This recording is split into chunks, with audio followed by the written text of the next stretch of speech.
Assalamu alaykum to'rdoshlar, yaxshimisizlar? Uyg'ur erkiy qirg'inchilik uchrayotidi. Erkiy qirg'inchilik uchirgan millat zimin deb chiqadi.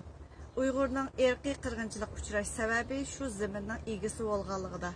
Qirilib ketyotidi Uyg'ur. Hammamiz aslida o'yg'onadigan kunlarimiz kelgan. Buningdanmi eg'iz zulm bo'lmas bir inson uchun aytgan chaqda ko'rib yiqinglar. Butun dunyoda millatparvar insanlar bakiyetçik adamlarning o'zining millatiga kuyingan insonlar shunda taklif fikrlarni berdi. Midranglar biraz olsun midirsanglar bir yoqdan sado chiqadi deb. Midrayli qarindoshlarim. Anandan keyin kunimo Twitterda o bo'laninkini ba'zan qarindoshlarimiz chiqarib qo'ydi. Voy unda qilmayli, bunda qilmayli, mustaqillik degan quruq shuvar bo'lsa sen o'zingning ishingni qilaver, biz o'zimizning ishini qilaversak, sana nima oqsoqollik degan. Yana bir chiqib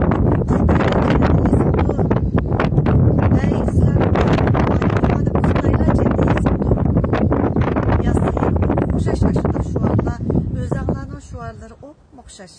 Eliq yo'nliq bir ayol va eliq nimaninki homilan.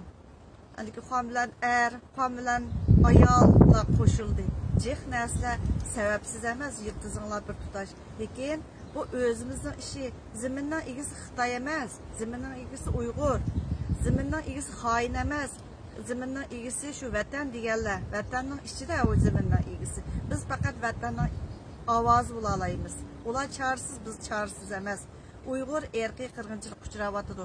Erkiy qirg'inchilik uchirgan millat zimin deb chiqadi. Rahmat sizlarga.